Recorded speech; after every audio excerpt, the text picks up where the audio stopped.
चलिए, स्वागत है आपका। आप देख रहे हैं हमारा खास कार्यक्रम बिजनेस मॉर्निंग और अब वक्त हो चला इकॉनमी टुडे का। और इकॉनमी टुडे यानी आपकी ज़िंदगी से जुड़े हर आर्थिक मुद्दों की पड़ताल करता हमारा नया कार्यक्रम सीधे आपसे भी जुड़ते हुए।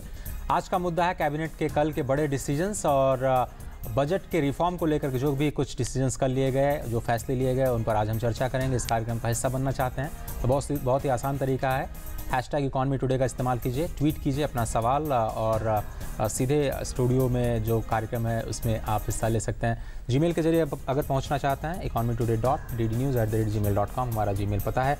आज आपके सवालों का जवाब देने के लिए हमारे साथ स्टूडियो में खास मेहमान मौजूद हैं। वरिष्ठ आर्थिक पत्रकार अंशुमन तिवारी जी, बहुत बहुत शुक्रिया इस कार्यक्रम में शामिल होने के लिए। तो चलिए शुरू करते हैं हमारे कार्यक्रम इकॉनमी टुडे की।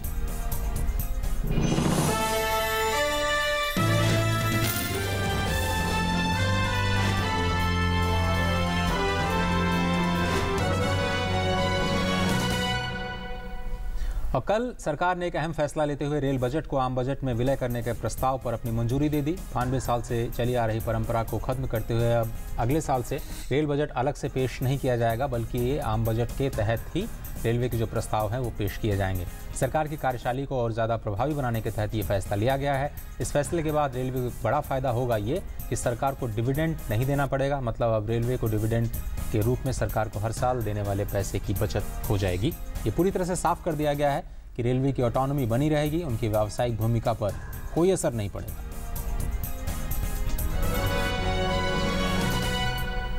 Statement of estimated receipts and expenditure for the year. अगले साल अब आप इस तरह किसी रेल मंत्री को संसद में रेल बजट भाषण पढ़ते नहीं देखेंगे, क्योंकि रेल बजट अब इतिहास की बात हो गया है। केंद्र सरकार ने अगले साल से अलग से रेल बजट पेश करने की परंपरा को खत्म करने का फैसला किया है। यानी अब नए साल से केवल आम बजट ही संसद में पेश होगा और रेलवे के प्रस्ताव आम बजट का हिस्सा होंगे। इस मामले में विशेषज्ञ समूह की सलाह को मानते हुए रेलवे मंत्रालय ने कैबिनेट के सामने प्रस्ताव रखा था, जिसे मंजूरी दे दी गई है। इस आने वाले वर्ष से रेल बजट और जनरल बजट अमैलगमेट होंगे। There will be only one budget which will be the general budget and all proposals with regard to the railways will be a part of the general budget. Consequently, there will be only one appropriation bill. Railways की एक distinct identity है और उसका अपना expansion way है, उसकी functional autonomy है, वो सब बरकरार रहेगी। Its functional autonomy will continue to be maintained. The government will also take an initiative to ensure that there is a separate discussion on the railways expenditure each year, so that there is an element of detailed parliamentary scrutiny and accountability. इस फैसले के बाद अब railway को एक बड़ा फायदा ये होगा कि उसे सरकार को डिविडेंड नहीं चुकाना पड़ेगा। मतलब अब रेलवे को डिविडेंड के रूप में सरकार को हर साल देने वाले पैसे की बचत होगी। ये पूरी तरह साफ कर दिया गया है कि रेलवे की ऑटोनॉमी बनी रहेगी और उसकी व्यावसायिक भूमिका पर कोई असर नहीं पड़ेगा। दरअसल सरकार ने ये फैसला काफी विचार विमर्श के बाद लिया है। अगस्त में इस पर नीति आयोग सदस्य विवेक डेबरॉय की अध्यक्षता वाली समिति की रिपोर्ट भी आ गई थी, जिसमें यही सुझाव दिया गया था। वर्ष 1924 से चली आ रही अलग रेल बजट की परंपरा को खत्म करने के पीछे ठोस वजह भी हैं। दरअसल अलग रेल बजट की शुरुआत इसलिए हुई थी क्योंकि इसका बजटीय आकार आम बजट के मुकाबले शुरुआत में ज्यादा था, लेकिन जैसे जैसे समय बीता आम बजट और रेल बजट के कुल वित्तीय बजट में अनुपात बढ़ता चला गया। मौजूदा समय में भारत सरकार के रक्षा जैसे अहम मंत्रालयों का बजट रेल के आवंटन से ज्यादा है, लिहाजा अलग से रेल बजट को खत्म करना उचित समझा गया। जानकार फैसले को रेल के लिए जरूरी बता रहे हैं। ये एक बहुत अच्छा कदम है और इससे रेलवे को बहुत फ़ायदा होना चाहिए। एक तरह का स्ट्रक्चरल रिफॉर्म ही कहेंगे इसको। अब ये एक अपनापन रहेगा कि रेलवेज़ है, एक राष्ट्र की चीज़ है और उसमें उनका पूरा फोकस रहेगा और उसको एक्सपेंशन होगा हमारा रेलवे नेटवर्क का। केंद्र सरकार ने रेल बजट को खत्म करने के साथ ही बजट की प्रक्रिया में भी बदलाव का अहम फैसला करते हुए योजनागत और गैर योजनागत व्यय की परिभाषा को खत्म करने का फैसला लिया है। यानी अब किसी भी मंत्रालय या विभाग को अपने हिसाब से बजट में आवंटित किए गए पैसे को खर्च करने की अधिक छूट होगी। जो पिछले साल इस वर्ष के आरंभ में बजट में हम लोगों ने घोषणा की थी कि प्लान और नॉन प्लान एक्सपेंडिचर की जो डिस्टिंक्शन है वो आने वाले वर्ष से समाप्त कर दी जाएगी। इसके साथ ही आम बजट को फरवरी महीने के आखिरी दिन की जगह पहले पेश करने को लेकर भी सैद्धांतिक तौर पर सहमति हो गई है। हालांकि इस पर अंतिम फैसला राज्यों की चुनावों की तारीखों के लिहाज से लिया जाएगा। गौरतलब है कि पूर्ववर्ती एनडीए सरकार के दौरान ही आम बजट को शाम की जगह सुबह 11 बजे पेश करने का फैसला लिया गया था और अब एक और आजादी से पहले की अंग्रेजों के समय से चली आ रही परंपरा को खत्म करने का ऐलान पीएम मोदी की अगुवाई में एनडीए सरकार ने ही लिया है। शैलेंद्र मिश्र के साथ DD news.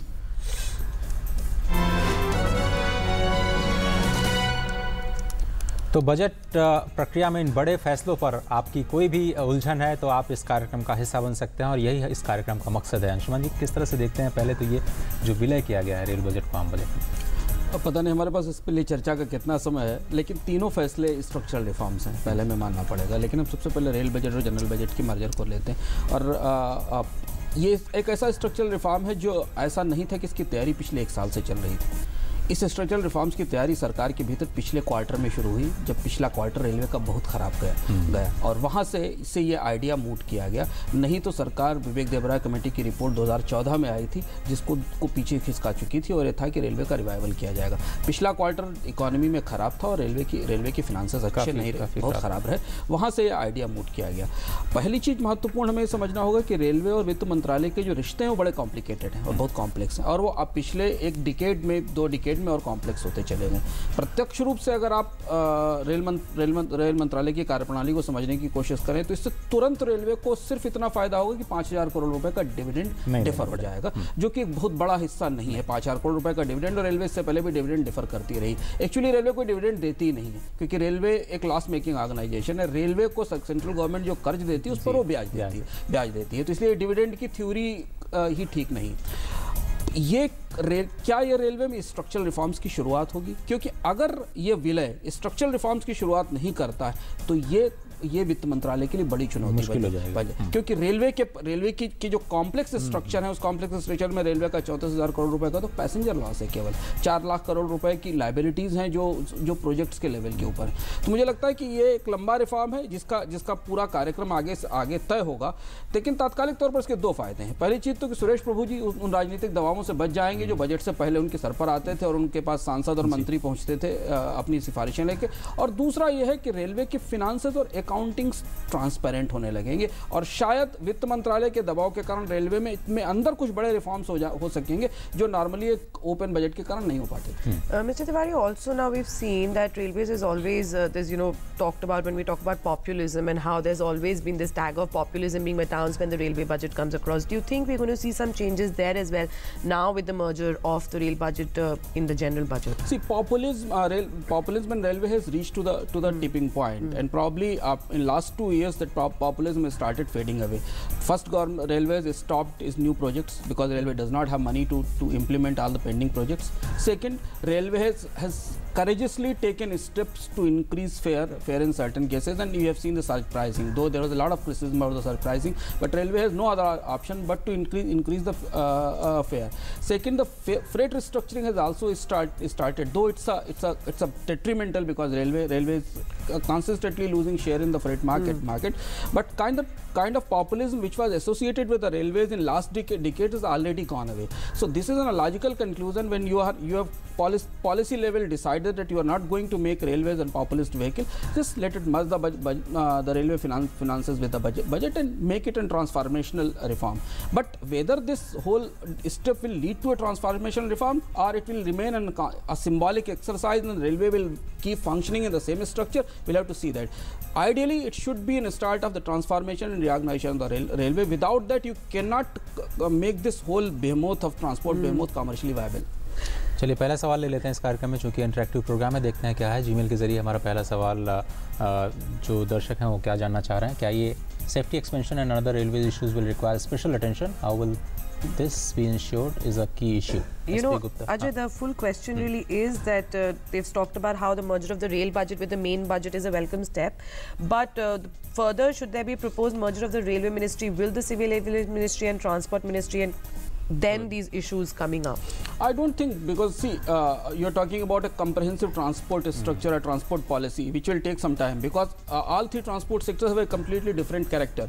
Road transport is a completely privatized sector. The only government share into the road transport is based on the state level transport corporation. Central government directly does not play any role into the road transport except the making roads and surface transport ministry, while aviation sector is partially government owned and majority of the aviation sector is privatized, while railway is a monopoly organization and there's no private sector into that. So you'll have to see that how these three different kind of animals will come together, and you'll make a comprehensive transport policy that will have to see in that. The challenge is that now what will be the nitty-gritties of this merger, how railway will get funds for the safety, how the social responsibilities of railway will be managed, whether this budget merger will lead to a restructuring of railways finances, where the socially sensitive project will be categorized separately and commercial operations will be categorized in separate heads, and then government will start providing subsidies for socially sensitive projects like it is doing with the postal department and other departments, and then the commercial operations of railway like freight and higher class fares will become viable, and then railway will start generating revenues and surplus on that. That will have to see in that, because these are the logical things which will have to come up after this merger. जो आप कह रहे हैं कि जो GBS जो gross budgetary support है railways को दिया जाता है, वो शायद एक अच्छा पॉइंट होगा जिस तरह से पोस्टल डेफिसिट की व्यवस्था करती है सरकार, केवल पैसेंजर ट्रैफिक के लिए उतने पैसे की व्यवस्था कर दे जितना उस पर लॉस होता है, और उसके बाद कॉमर्शियली रेलवे को छोड़े इंडिपेंडेंटली काम करने के लिए। यही स्ट्रक्चर आइडियल है, क्योंकि रेलवे को अपनी सोशली रिस्पॉन्सिबल सेवाओं को और अपनी कॉमर्शियल सेवाओं को अलग अलग करना पड़ेगा। रेलवे के पास बहुत सारे ऐसे प्रोजेक्ट हैं जिन प्रोजेक्ट्स पर कोई रिटर्न नहीं है, जैसे कि उत्तराखंड के प्रोजेक्ट हैं या जम्मू कश्मीर के प्रोजेक्ट हैं या नॉर्थ ईस्ट के प्रोजेक्ट हैं, जिन पर इमीडिएटली कोई कॉमर्शियल रिटर्न नहीं आता है, लेकिन स्ट्रेटेजिक पॉइंट ऑफ व्यू से सोशल पॉइंट ऑफ व्यू से उनको चलाना ज़रूरी है। तो आगे चलकर रेलवे की अकाउंटिंग में दो हिस्से करने पड़ेंगे, रेलवे की कॉमर्शियल अकाउंटिंग और रेलवे की सोशल अकाउंटिंग। और रेलवे की सोशल अकाउंटिंग के लिए सब्सिडी का प्रोविजन करना पड़ेगा, और उन सर्विसेज पर सब्सिडी और long term investment gross budgetary support से जाएगा, जबकि रेलवे की जो बाकी का संचालन है, जैसे फ्रेट है, पैसेंजर फेयर्स हैं, उन्हें स्लोली कॉमर्शियली वायबल बनाना पड़ेगा। और इसलिए इसका तरीका मुझे लगता है कि शायद इसके बाद जो अगला रिफॉर्म होना चाहिए रेलवे में, वो ये होना चाहिए कि रेलवे में एक इंडिपेंडेंट रेगुलेटर अपॉइंट किया जाएगा जो फ्रेट और फेयर को तय करेगा। अगला जो बड़ा फैसला लिया गया कल के कैबिनेट में, वो ये है कि जो बजट की पूरी प्रक्रिया है उसको एडवांस किया जाए। करीब 1 महीने वक्त लिया गया है प्रीपोन करने के लिए। पूरी की पूरी जो प्रक्रिया है बजट को बनाने की, वो 1 महीने पहले से शुरू हो जाएगी। अंशुमन जी, किस तरह से देखते हैं, और क्या ये वाकई बड़ा बदलाव लाएगा? एक्सपेंडिचर जिस तरह से किया जाता है बजट की पूरी पाइपलाइन को देश के विकास के लिए, मेरा इस फैसले पर थोड़ा अलग समझ है। मुझे नहीं लगता कि इससे तात्कालिक तौर पर कोई बड़ा बदलाव होगा। या तो आप वित्त वर्ष पूरा बदलिए, या तो आप वित्त वर्ष को मार्च की जगह जनवरी से दिसंबर की तरफ ले जाइए। नहीं तो इससे केवल इमीडिएटली एक फ़ायदा होना है कि जो सरकारें चाह रही है कि सारे के सारे टैक्स प्रपोजल्स जिसका आधा हिस्सा 1 जून से इम्प्लीमेंटेशन में आता था, क्योंकि मई तक 75 दिनों के बाद फिनांस बिल राष्ट्रपति भवन से मंजूर होकर आता था, उसे आप 31 मार्च तक पूरा कर लेंगे, जिससे कि रेवेन्यू के साइड से आपके सारे रेवेन्यू प्रोविजंस 1 तारीख से इम्प्लीमेंट हो जाएंगे। लेकिन इसका एक फ्लिप साइड और बड़ा चैलेंज है। इसीलिए शायद कल वित्त मंत्री ने कहा कि वो राज्यों से बात करेंगे, विधानसभा चुनावों के बारे में बात करेंगे, क्योंकि इसके बाद बजट की नंबरिंग जो है वो बहुत ज़्यादा एडवांस्ड हो जाएगी और बहुत ज़्यादा असेसमेंट बेस्ड हो जाएगी। और हम ये एज्यूम करके चलेंगे कि सरकार का काम दिसंबर में खत्म हो जाता है। जो लास्ट क्वार्टर सबसे इंपॉर्टेंट है, जिसका डेटा बजट में सबसे ज़्यादा इंपॉर्टेंट होता है, तो आपको 3 बड़ी चीज़ें प्रीपोन करनी पड़ेंगी। जो लास्ट क्वार्टर का रश है एक्सपेंडिचर में, वो बना ही रहेगा, बल्कि वो थोड़ा और प्रीपोन हो जाएगा। दूसरा ये कि जो आपके मेन मैक्रो नंबर्स हैं, जो फरवरी में आते थे और मार्च के बजट का बेस बनते थे, वो प्रीपोन हो जाएंगे और उनको जनवरी में लाना पड़ेगा। तो इसलिए वो नंबर्स बहुत क्रेडिबल नहीं रहेंगे। और तीसरा जो अभी भी तो एस्टिमेट से होता है, हाँ, लेकिन वो फरवरी तक का होता है आपके पास। आपको ये एस्टिमेट का मतलब है आपके पास दिसंबर तक का डेटा होगा, तब वो जनवरी के एंड में डेटा कंपाइल होकर आएगा। और तीसरा जो बड़ा चैलेंज होगा कि राज्यों के बजटों के साथ इसका कोऑर्डिनेशन कैसे होगा, क्योंकि राज्यों के बजट फरवरी के एंड में आते हैं। तो ये 3 बड़ी चुनौतियां हैं, इसलिए ये रिफॉर्म कैसे पैन अप होगा ये देखना मुश्किल है। मुझे लगता था कि अगर सरकार ये साहस कर रही थी तो उसको फिर फिनेंशियल ईयर बदलने पर चर्चा करनी चाहिए थी। वैसे मैं इतिहास के लिए बात बता दूं कि 1870 से आज तक 10 बार भारत में वित्त वर्ष को बदलने का प्रयास किया जा चुका है, 10 बार। और सबसे लास्ट एल के झा कमेटी की रिपोर्ट आई थी जब इंदिरा गांधी प्रधानमंत्री थी, उस समय भी ये डिस्कस किया गया था कि क्या हमें फाइनेंशियल ईयर चेंज करना चाहिए। मुझे लगता है सिर्फ कोशिश इस बात की है कि जो रेवेन्यू प्रोविजंस 3-4 महीने डिले के साथ इंप्लीमेंट होते थे उन्हें 1 अप्रैल से प्रभावी बना दिया जाएगा। इसके अलावा तात्कालिक तौर पर अकाउंटिंग कैसे बदलेगा, राज्यों के साथ इसमें कोऑर्डिनेशन कैसे होगा, ये अभी इस सुधार के डिटेल सामने आने हैं। चलिए, क्या हम सवाल की तरफ बढ़ रहे हैं? Yes, Sajal has taken our next question. I think Twitter users have also become active, and let's find out what they really want to know. ये सिर्फ जनता को रेलवे के फायदे को आम बजट के साथ जोड़कर आंकड़ों में के जो खेल है उसमें उलझाने का कोई खेल तो नहीं है। कोई कंफ्यूजन तो नहीं हो जाएगा मर्जर होने से, और क्या केवल अकाउंटिंग जगलरी है? नहीं, अकाउंटिंग जगलरी नहीं, क्योंकि अभी तो वित्त मंत्री ने अभी तक कमेटी बनाई गई है रेल मंत्रालय में 4 लोगों की, वो इस बजट के इस मर्जर के पूरे प्रोसेस को तय करेगी। तात्कालिक तौर पर तो ये अकाउंटिंग मैच है, क्योंकि एक कॉमन अप्रोप्रिएशन बिल आ जाएगा। रेलवे का अप्रोप्रिएशन बिल अलग होता था और बजट का अप्रोप्रिएशन बिल अलग होता था।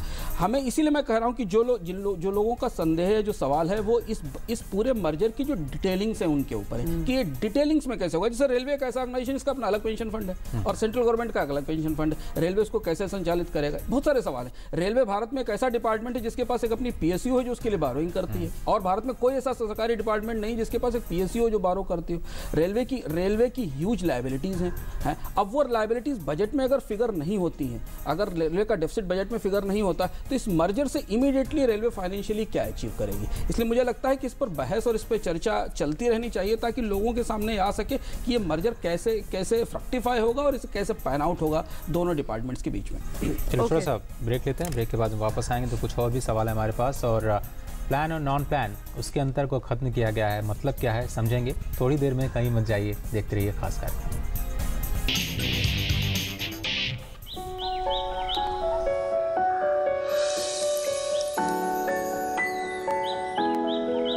Losing a lot on transaction fees? Become a member of the BSE and pay 99% less. BSE, experience the new. Sensex is sensational. Is the darling of everyone. I am Vallabh Bansali. I've been associated with the BSE since 1981. Come, feel the financial pulse of the nation. S&P BSE Sensex, India's index, the world tracks. To benchmark against Sensex is to benchmark against 30 best Indian companies. I am Dinesh Thakkar. I am associated with BSE since 1987. Come, feel the financial pulse of the nation. S&P BSE Sensex, India's index, the world tracks. Mood of the nation is always in tandem with Sensex. I am Ketan Marwadi and have been associated with BSE since 1990. Come, feel the financial pulse of the nation. S&P BSE Sensex, India's index, the world tracks. Increase your playing field. Introducing S&P BSE 100, India's most broad-based derivatives traded index.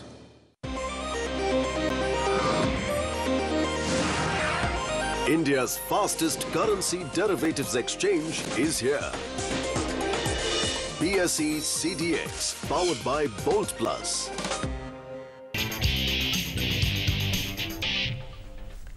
Welcome back once again. You're watching Economy Today, and we've been talking about the merger, the big cabinet decisions that came through yesterday, particularly on the merger of the railway budget with the general budget. Mr. Tiwari, Ajay, before we went into that break, we were talking about doing away with the definition of that plan and non-plan expenditure. What does it really mean, and what kind of impact will it really have on this whole budget exercise? This is a very important reform, I'll say. And this is as I said it earlier, all 3 are the structural reforms, and they normally take time to shape it up. Plan and non-plan expenditure was a very age-old kind of division in the expenditure in the budget. Normally, the expenditure has been divided into the revenue and capital. That's the established procedure. Either you go into the company's balance sheet or even to the government budgets. There are 2 types of expenditure. If you are putting one rupee of creating capital assets, it is going to be in the capital expenditure, and if you are putting any money into the operational expenditure, it is considered to be the revenue expenditure. But India has got definitely a different structure of plan and non-plan expenditure, and that has created lot of confusions because you are putting lot of money into the system that are not been considered as a part of the productive expenditure, and then there's a impression is created across the budgetary systems of the central government and state government that plan expenditure is considered to be in a positive, sacrosanct and growth oriented, while non-plan is a wasteful expenditure. But non-plan is not a wasteful expenditure. The salaries you people are getting is not a wasteful expenditure basically, but your salary goes into the non-plan expenditure. So through this structure, government will have to align all the accounts, and then the government expenditure will be categorized into the capital and revenues. So for example, you have created a school in a particular village, and you have put say 1,000 crore rupees in the school for the construction and that is a capital expenditure in the given year. But next year you don't want to put 1,000 crore rupees more for making another school. You only need money to run the school, so the OPEX will be given to there.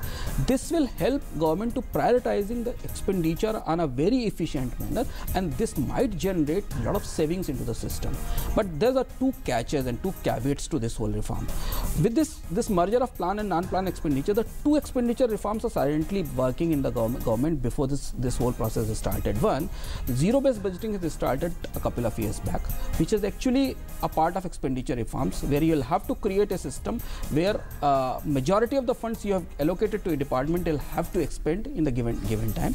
And then the accrual accounting system, which has been introduced by CAG, and a lot of work has already been done in the accounting system. So probably over the years, when the government will move to the merger with the non-plan and plan expenditure, he'll have to actually envelop these two other reforms which are silently going into the government accounting system. One is the accrual accounting and second is the zero-based budgeting, and then you will see a comprehensive restructuring of reforms. It is a long way process, because after when the central government will set the rules of business for the separation of plan, non-plan and converting into the revenue and capital, then states will have to follow the same model. States are normally copy-pasting the whole expenditure and budget making exercise. So it will take a lot of time, a lot of accounting software changes will be required, because the whole CGA, central government accounting system, will have to change, and it will take some time. But this is important reform. They will definitely make bring lot of efficiency into the government expenditure system. एक सवाल ले लेते हैं, देखते हैं कि क्या है सवाल इस कार्यक्रम से जुड़ा हुआ। हमारे दर्शक ट्विटर के जरिए जुड़ रहे हैं, और ये हैं आशीष जी जो जानना चाहते हैं, like we had separate railway budget, why do we not think of having a separate defence budget. चलिए, एक जेनरिक सवाल आ सकता है लोगों के दिमाग में कि क्यों अलग अलग डिफेंस बजट क्यों नहीं होना चाहिए, हालांकि उनका कोई रेवेन्यू नहीं होता है। रेलवे बजट की एक पेडिग्री है। रेलवे का के बजट का इतिहास ये है कि 1880 से पहले भारत में रेलवे सर्विस कंपनियां चलाती थी। रेलवे विभाग नाम की कोई चीज़ नहीं थी, और 1880 में ब्रिटिशर्स ने भारत में करीब आधा दर्जन रेलवे कंपनियां थी जो अलग अलग राज्यों में काम करती थी, उनको एक साथ मर्ज किया था और उन्होंने एक डिपार्टमेंट बनाया था, और उन डिपार्टमेंट को बनाने के बाद उनके फंड्स को अलग करने के लिए बजट बनाया गया था। डिफेंस में कारपोरेटाइज स्ट्रक्चर कभी नहीं रहा था, और इसीलिए मैं कह रहा हूँ कि जब रेलवे वापस मर्जर की तरफ जाएगी तो उसे रेलवे को वापस उस कारपोरेटाइज स्ट्रक्चर की तरफ ही वापस जाना पड़ेगा। आज भी रेलवे में कम से कम आधा दर्जन कंपनियां हैं। डिब्बा बनाने वाली कंपनी अलग है, इंजन बनाने वाली कंपनी अलग है, रिजर्वेशन देने वाली कंपनी अलग है। तो रेलवे को वापस उस कारपोरेटाइज स्ट्रक्चर की तरफ लौटना पड़ेगा, और तभी ये एफिशिएंट मर्जर काम कर पाएगा। जो हम चर्चा कर रहे थे प्लान और नॉन प्लान के डिफरेंस के, अंशुमन जी, क्या ये तो तय है कि अगले साल से अब पंचवर्षीय योजनाएं खत्म हो जाएंगी, उसके बाद प्लानिंग का जो स्ट्रक्चर है वो कैसे चेंज होगा और उसका असर क्या पड़ेगा? ये स्पष्ट होना है, क्योंकि अभी जो एलोकेशंस हैं इस साल तक के एलोकेशंस हैं वो 5 साल के टारगेट के साथ किए गए हैं। 2-3 चीज़ें प्लान और नॉन प्लान स्ट्रक्चर खत्म करने के साथ सरकार को स्पष्ट करनी पड़ेगी कि सरकार के एलोकेशन ईयरली बेसिस पर होंगे, 3 साल के बेसिस पे होंगे, 5 साल के बेसिस पे होंगे, क्योंकि सारे प्रोजेक्ट्स जो सरकार में चलते हैं वो एक ही साल में फ्रक्टिफाई नहीं होते, एक ही साल में इम्प्लीमेंट नहीं होते। तो जब प्लान साइड से आप सरकार के बजट को देखने की कोशिश करें तो आपके दिमाग में हमेशा एक लॉन्ग टर्म या मीडियम टर्म डेडलाइन आती है कि 3 साल का प्लान है या 5 साल का प्लान है, 6 साल का प्लान है। जब प्लान एक्सपेंडिचर खत्म हो जाएगा और रेवेन्यू और कैपिटल एक्सपेंडिचर होंगे तो उन्हें कितने साल के लिए एलोकेट किया जाएगा और उन्हें कैसे मॉनिटर किया जाएगा, ये देखने की बात होगी। इसलिए जब प्लानिंग कमीशन खत्म हुआ था तो उसके साथ ही प्लान एलोकेशन के पूरे स्ट्रक्चर बदल गए थे। अभी वो एडहॉक सिस्टम है, तो सरकार को तय करना पड़ेगा कि वो प्लान प्लान एक्सपेंडिचर की जगह जब रेवेन्यू और कैपिटल में एक्सपेंडिचर करेगी तो उसके के टारगेट्स क्या होंगे। दूसरा जो बड़ी चुनौती है वो ये है कि ये सारा का सारा स्ट्रक्चर जो ऑनगोइंग प्रोजेक्ट है उन पे कैसे लागू होगा, क्योंकि ऑनगोइंग प्रोजेक्ट्स जो है वो कोई अपने इंप्लीमेंटेशन के 10% फेज में है, कोई 20% फेज में है, कोई 25% फेज में, तो उन्हें हम कैसे स्ट्रक्चर करेंगे। तो अभी ये आइडिया के लेवल पर एक शुरुआत है, ये कॉम्प्लेक्स एक्सरसाइज है, क्योंकि सरकार का बजट और सरकार के स्ट्रक्चर बहुत कॉम्प्लेक्स है, इसलिए अभी इसमें बहुत सारी उलझनें और बहुत सारी चुनौतियां आएंगी। लेकिन ये स्ट्रक्चरल रिफॉर्म्स था जो ओवरड्यू था और ये सरकार को शुरू करना चाहिए। तो इसमें एक चीज़ और हमें ध्यान रखनी पड़ेगी, 2 और रिफॉर्म शेप अप हो रहे हैं। जीएसटी, अब जीएसटी का क्या होगा जब आप बजट को 1 फरवरी से लागू करेंगे, तो जीएसटी को कैसे इसमें शामिल करेंगे। तो अगर आप अपने आसपास देखें तो बहुत सारी चीज़ें पैरेलली मूव कर रही हैं सरकार के सिस्टम में, और उन सारी चीज़ों को एक साथ लाके एक बड़े कंप्रेहेंसिव स्ट्रक्चरल रिफॉर्म से मैच कराना एक चुनौती है। इसलिए आने वाला समय एक्साइटिंग होने वाला है रिफॉर्म्स के लिए। Let's take in our next question, which we've got through Gmail from our users as well, and find out what they really want to know. How this reform is going to reduce the loss of the railways, and what steps can be taken by the government to improve the services after the merger? This reform is not going to reduce the loss of the railway. The only thing is that the 5,000 crore rupees extra dividend payout, which goes to the rail finance ministry, will be stopped from next year. Railway has got 100% non-plan expenditure actually. When you merge the plan and non-plan, 94% of the railways operational expenditure is actually non-plan. So railways services will only become profitable which I have already discussed, that when railways accounting will get separate, and the socially responsible projects will be separated with the subsidy system, and the commercially viable projects will have a commercial perspective, and then you'll have to see a consistent rise in the fare and freights. Then only the railways operation will become profitable. And the second important thing is someone will have to bear the brunt. Either Mr. Jaitley will have to take the responsibility of the railways deficit and liabilities and debt payment, or railway will have to find a different way to manage it. But there's a huge pile of mess inside the railway in terms of the liabilities, deficit and efficiencies. Someone will have to take the call of that. Without doing that, railway will not become commercially profitable. That will require a lot of courageous political reforms inside the railway. और कल ही एक statement आया Priyanka finance minister का, उन्होंने कहा कि concessions जो है वो लंबे वक्त तक नहीं चल सकते हैं, और कंसेशंस अगर किसी को दी जाती हैं तो उसका बोझ किसी न किसी को उठाना पड़ेगा। अगर इस कॉन्टेक्स्ट में जहां हम बहस कर रहे हैं इस मोड़ पर, अगर हम इस स्टेटमेंट को लिंक करके देखें तो आगे की दिशा क्या दिखती है, क्योंकि वो जीएसटी को भी एक साथ देख रहे हैं, वो ये रिफॉर्म्स भी एक साथ कर रहे हैं। स्वाभाविक सी बात है, रेलवे बहुत सारे ऐसे कंसेशन देती है जो रेलवे की जिम्मेदारी नहीं है। स्टूडेंट्स को कंसेशन देती है रेलवे, जो HRD की जिम्मेदारी है उसका बर्डन रेलवे के सर पे जाता है। मरीजों को कंसेशन देती है रेलवे, जो जिम्मेदारी हेल्थ मिनिस्ट्री पर, उसका बर्डन रेलवे के सर पे जाता है। तो ये इसलिए ये इस प्रक्रिया के बाद आदर्श रूप से वित्त मंत्रालय और रेल मंत्रालय को बैठ के तय करना पड़ेगा कि हमारे टोटल सेवाओं में से 10 ऐसी सर्विसेज हैं जो सोशली इंपॉर्टेंट है, और उनके लिए एक अलग बजट रखा जाना चाहिए, और बाकी जो कमर्शियल सर्विस है उनके लिए अलग रखना चाहिए। क्योंकि रेलवे इतनी ख़राब स्थिति में है इस समय। पिछले 1 महीने में रेलवे ने अपनी 2 हाईएस्ट प्रॉफिटेबल सर्विसेज पे पैसा बढ़ाया और स्क्वीज कर लिया। पहले रेलवे ने कोल पे फ्रेट बढ़ाया, जो उसका 50% फ्रेट रेवेन्यू लेके आता, और उसके बाद रेलवे ने अपने सर्ज प्राइसिंग के थ्रू जो हायर क्लासेस के टिकट्स थे उन पे पैसा बढ़ाया, जबकि यही 2 मोस्ट प्रॉफिटेबल सर्विस जो रेलवे के लिए रेवेन्यू लेके आती हैं। तो रेलवे को इफिशिएंट बनाने के लिए ये शुरुआत हो सकती है, लेकिन इसके बाद बहुत सारे कठोर फैसले करने पड़ेंगे, तब रेलवे इफिशिएंट हो पाएगी। तो आप ये कह रहे हैं कि जो सब्सिडी का बोझ है वो वित्त मंत्रालय पर बढ़ने जा रहा है, 2.5 लाख करोड़ की सब्सिडी है अभी।